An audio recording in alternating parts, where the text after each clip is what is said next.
করেছে, আয়না ঘর বানিয়েছে, গুম করেছে, এক্সট্রা জুডিশিয়াল কিলিং করেছে, মানুষকে অপমান করেছে।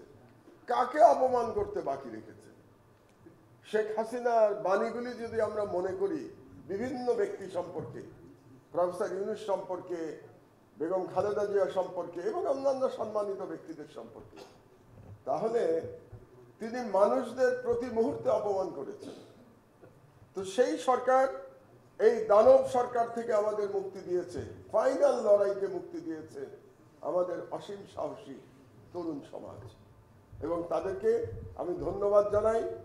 তাদেরকে আমি অবাক হয়ে যাই যে 16 বছরের সেই কি বলে সত্যজিৎ রায়ের সিনেমা দেখেছিলাম হীরক রাজার দেশে, সেই যন্তর মন্তর ঘরে ব্রেন ওয়াশ করা হয়।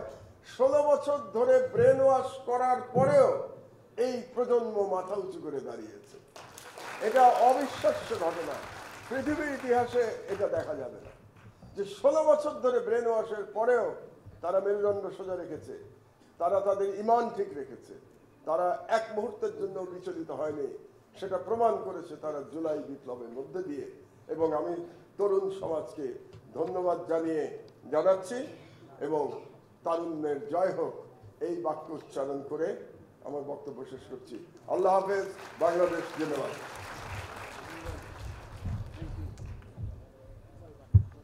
ধন্যবাদ মজলুম সাংবাদিক।